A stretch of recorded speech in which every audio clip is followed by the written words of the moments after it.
శ్రీనివాస్ గారు welcome to the studio. Srinivas గారు, friendly police అనేది ఆచరణలో ఎట్లా కనిపించింది? ఫ్రెండ్లీ పోలీసింగ్ 100కి 100% ఇంప్లిమెంట్ చేయబడింది. కానీ ఎవరికి ఫ్రెండ్లీ అనేది క్వశ్చన్ రైజ్ అయిందండి.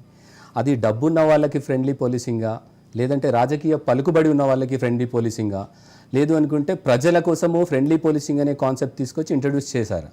ఈ క్లారిటీ ఏదైతే ఉందో వాళ్ళు ప్రజలకు ఇస్తే బాగుండి ఉండేది. ఫ్రెండ్లీ పోలీసింగ్ అనేది ప్రతి నోటా వినబడింది, ప్రతి మనిషి నోట్లో నానిన పదం. కానీ అది జరిగింది ఏంటంటే రాజకీయ పలుకుబడి ఉన్న వాళ్ళకి, రాజకీయ నాయకులకి, డబ్బుతో కొనగలిగిన వాళ్ళకి మాత్రమే ఫ్రెండ్లీ పోలీసింగ్ అండి. శ్రీనివాస్ గారు, అంటే ఇది సహజంగా వచ్చే విమర్శ, డబ్బులు ఉన్న వాళ్ళకే పోలీసులు సహకరిస్తారు. కానీ తెలంగాణ రాష్ట్రం ఏర్పాటు నేపథ్యంలో కేసీఆర్ పోలీసింగ్ విషయంలో కొన్ని హామీలు ఇచ్చున్నారు. అవునండి.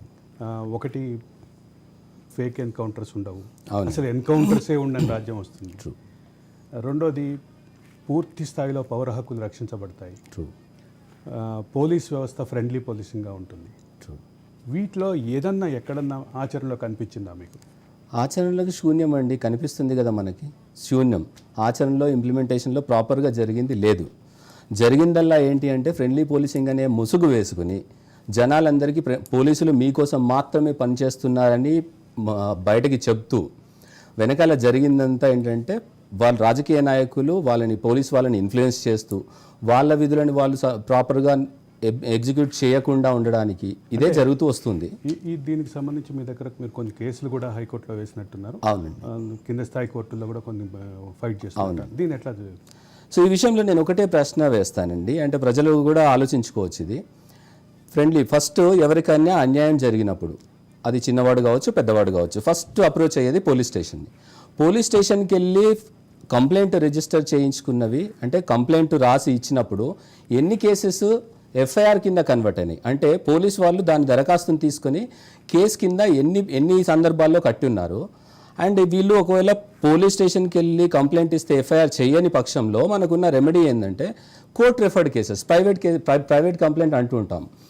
ఇప్పుడు మీరు గత దశాబ్ద కాలంగా చూసుకుంటే పోలీస్ స్టేషన్లలో అంతకు ముందు డైరెక్ట్గా రిజిస్టర్ అయ్యే ఎఫ్ఐఆర్స్ ఎన్ని, కోర్ట్ రెఫర్డ్ కేసెస్ ఎన్ని అనేది ఒక్కసారి మీరు సినారియో తీసుకుంటే ఎంత డ్రాస్టికల్గా ఇంక్రీజ్ జరిగింది.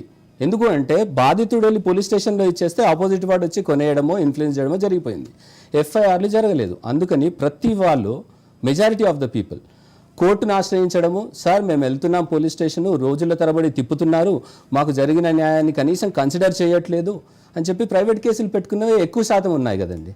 సో ఈ సినారియోస్ చెప్తున్నాయి, ఈ స్టాటిస్టిక్సే చెప్తున్నాయి కదా పోలీసులు ఎంత ఫ్రెండ్లీగా పనిచేశారు అనేది.